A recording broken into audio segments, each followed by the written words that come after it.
Estou muito feliz por ter a sua atenção para mais um encontro com a palavra. Estamos estudando o casamento e família sob a luz bíblica. Nosso objetivo com esta série de estudos não é encher sua cabeça de informações, mas sim transmitir lições práticas que mudem sua maneira de ver a vida, de agir e que melhore o seu relacionamento familiar. Antes de começar, gostaria de orar, sabe? Deus, eu quero agradecer por essa oportunidade maravilhosa de estarmos aqui. Eu sei que muitos que estão me ouvindo estão passando por dificuldades nas suas famílias. Eu quero te pedir, Senhor, que venhas fazer milagres nesses lares. E por favor, Senhor, me use durante esse estudo para comunicar as tuas verdades. Eu oro no nome de Jesus. Amém, Senhor. Amém. No programa anterior estávamos falando sobre níveis de comunicação e chegamos ao nível mais profundo deles, que é falar sobre quem você foi, o que você é e qual sua posição em relação ao que você acha que deveria ser e estar. Vimos como é complicado, mas possível chegar e manter esse nível de comunicação dentro do casamento.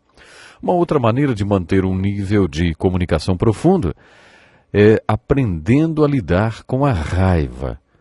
A raiva é uma emoção muito interessante. Gostaria de saber o que você, como cristão, acha desse sentimento. Você acha que a palavra de Deus permite que o homem cheio do Espírito Santo fique com raiva? Pense nisso por um minuto. Depois que Ginny e eu nos casamos, eu precisei de anos para responder a essa pergunta, diz Pastor Dick. Já falei sobre isso com vocês. Eu era um homem cheio de rancor e raiva. Estava sempre bravo. Tive que aprender muito sobre esse sentimento para poder lidar com ele. Nunca vamos esquecer da vez que dei um murro no rádio e ele ficou com um buraco bem no meio. Eu falei isso para vocês já. Parecia que tinha caído uma bomba bem no meio do rádio. Depois de alguns anos, nós nos mudamos para a Flórida. Minha mulher levou esse rádio e o colocou na cabeceira da nossa cama. Ela punha o rádio para funcionar só para servir como um lembrete do que eu já tinha feito. Na época, eu tentei explicar para ela que eu não estava com raiva dela. Eu estava furioso com o gerente do banco que me humilhou, fazendo-me confessar que estava sendo um péssimo administrador das minhas finanças, só porque eu tentava conseguir um empréstimo. Não importava o que ela dissesse, a minha raiva era porque realmente eu administrei mal o nosso dinheiro. Quando estudamos esse sentimento, a raiva, devemos fazer duas perguntas. Por que eu estou com raiva? E de quem eu estou com raiva? Devemos nos perguntar qual é a fonte de nossa raiva e qual é o verdadeiro objeto dela. Raramente o objeto da raiva é a pessoa que está sendo vítima dela. Geralmente você está com raiva de você mesma. Como foi o meu caso? Pode ser que você esteja com raiva do seu chefe e não possa dar um murro na cara dele, então você esmurra a primeira coisa que aparece na sua frente. Na verdade, você não está com raiva da sua mulher e nem do rádio. Vamos ler Efésios capítulo 4, versículos 26, 27, 30 e 31 para esclarecermos um pouco mais esse assunto. Diz assim: quando vocês ficarem irados, não pequem. Apaziguem a sua ira antes que o sol se ponha e não deem lugar ao diabo. Não entristeçam o Espírito Santo de Deus, com o qual vocês foram selados para o dia da redenção. E aqui está a fórmula.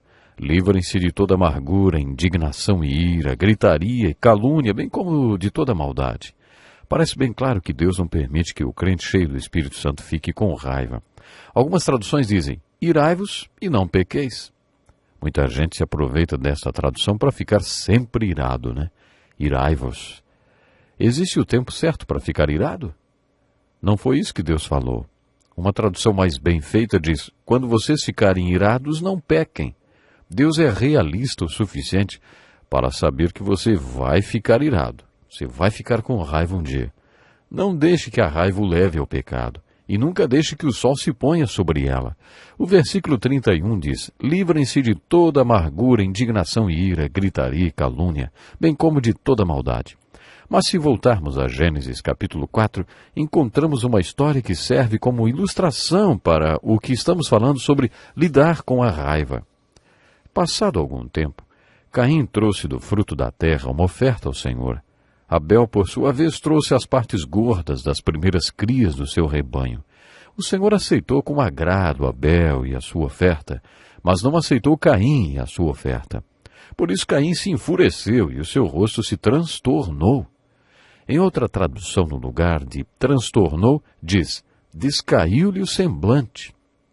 Ambas traduções querem dizer que ele ficou deprimido. Mas o texto continua. O Senhor disse a Caim, por que você está furioso, hein? Por que se transtornou o teu rosto? Se você fizer o bem, não será aceito? Mas se você não o fizer, saiba que o pecado o ameaça à porta. Ele deseja conquistá-lo, mas você deve dominá-lo. Disse, porém, Caim a seu irmão Abel, vamos para o campo. Quando estavam lá, Caim atacou seu irmão Abel e o matou. Então o Senhor perguntou a Caim, onde é que está o seu irmão Abel?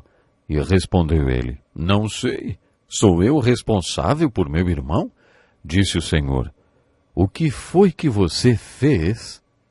Encontramos um ensinamento importante sobre raiva e ira neste texto. Temos dois homens, o Senhor aceito e o Senhor rejeitado. Os dois levaram ofertas para Deus. Na verdade, a ideia disso foi de Caim. Só que Deus se agradou de Abel e de sua oferta, mas não gostou de Caim e de sua oferta. Agora, francamente, eu não acredito no que dizem sobre a razão de Deus não aceitar a oferta de Caim. Ele era um fazendeiro e trouxe do fruto da terra. Abel era um pastor e trouxe um animal. Muitos dizem que foi porque a oferta de Abel era um sacrifício de sangue e a de Caim não. Mas até esse ponto da Bíblia não havia nenhuma referência a ofertas e sacrifício de sangue. Acho que a ênfase aqui está mais nos homens do que na oferta deles. Um deles é aceito, por isso Deus aceita a sua oferta. O outro não é. E por isso Deus não aceita a sua oferta. Mas o drama continua. O Senhor aceito passa em frente do Senhor rejeitado e o Senhor rejeitado o mata. Ele o espanca até a morte. Deus se aproxima de Caim e pergunta, por que você está tão bravo? Você está deprimido? E depois vem uma boa pergunta. Você acha que não será aceito se fizer o que é certo? Mas se você não se controlar, isso pode destruir você. Para mim, este é um grande ensinamento sobre a raiva. Naquele dia que senti raiva, não era contra a minha mulher. Eu estava com raiva de mim mesmo, porque não tinha sido aceito em razão de não ter gerenciado bem minhas finanças. Mas Deus precisava me perguntar, por que é que você está com raiva, hein? Por que você esmurrou aquele rádio? Depois veio a maior lição de todas. Acerte-se com Deus, aprenda a trabalhar com suas finanças e você poderá se aceitar melhor e ser aceito por Deus e por todo mundo. Mas se você não resolver isso, vai continuar arrebentando rádios por aí ou batendo nos abéus que encontrar pela frente, e isso vai destruir você. Para mim, isso é raiva. Temos que falar sobre mais um texto tirado de Efésios. Paulo diz, quem ama sua mulher ama a si mesmo.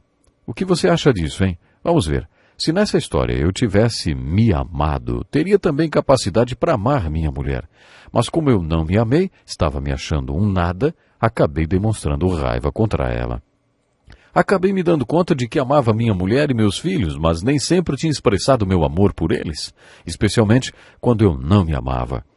Quando, por qualquer razão, eu estava para baixo, não conseguia demonstrar meu amor por eles. Então tinha que me recompor para ter minha autoestima de volta. Quando tentamos compreender nosso cônjuge e entender a importância da diferença entre os sexos, a importância do passado e de tudo que já vimos, temos também que entender a importância de uma autoestima verdadeira. Em Mateus 22, 35 a 40, um advogado faz uma pergunta a Jesus que resultou em uma grande declaração dele. A pergunta do advogado foi, qual é o maior mandamento da lei, hein? E Jesus respondeu, ame o Senhor, o seu Deus, de todo o coração, de toda a sua alma e de todo o seu entendimento. Esse é o primeiro e maior mandamento. E o segundo é semelhante a eles. Ame o seu próximo como a si mesmo. Desses dois mandamentos dependem toda a lei e os profetas. Com isso, Jesus está dizendo que há 3 direções de vida para as quais você deve olhar para ser feliz e completo. Você precisa olhar para cima, para dentro e ao redor. Se você faz isso, consegue ser uma pessoa equilibrada e completa. Neste texto, Jesus está dizendo, olhe para cima e ame a Deus. Depois ele disse, olhe ao redor e ame o seu próximo como a você mesmo. Quer dizer que você deve olhar para você mesmo e se amar. Amar a você mesmo não quer dizer entrar em autodevoção quando se enxergar no espelho. Muita gente acha que é isso. Tenho um amigo que por muito tempo foi viciado. No processo de recuperação, ele teve que aprender 3 coisas. Amar a Deus plenamente, amar a si mesmo corretamente e amar ao próximo incondicionalmente. Quando meu amigo aprendeu isso, ele encontrou o seu equilíbrio e há 10 anos está curado. Quando Paulo fala para o homem amar sua mulher como a si mesmo, está dizendo que se você não olhar para dentro e não se amar, se você até se odiar a ponto de ter raiva de si mesmo e entrar em um processo de autodestruição, você não vai conseguir se entender com ninguém. Eu gostaria de concluir dizendo que, se você está vivendo com alguém e quer entender essa pessoa, não poderá separar a comunicação da compreensão, porque a comunicação é a ferramenta que mantém a unidade e a compreensão é o crescimento dessa unidade. Se você olhar para cima e se comunicar com Deus, os dois, marido e mulher, terão a chance de ter, além da comunicação entre vocês em um nível horizontal, também o potencial de compreender um ao outro. Encare a seguinte verdade. Eu não me entendo e não entendo minha mulher. Acho que sem a ajuda de Deus ela não vai me entender nunca, porque eu nem me entendo. Davi demonstrou muita sabedoria quando se uniu a Jeremias. Jeremias disse, o coração é mais enganoso que qualquer outra coisa e sua doença é incurável. Quem é capaz de compreendê-lo? E no versículo seguinte nós lemos, eu sou o Senhor que sonda o coração e examina a mente. Com isso devemos olhar para cima como Davi fez. Ele disse, sonda-me, ó Deus, e conhece o meu coração, prova-me e conhece minhas inquietações. Vamos ficando por aqui hoje. Até o nosso próximo programa, não perca. Este é um estudo escrito pelo Dr. Dick Woodward, na voz do pastor Edson Bruno.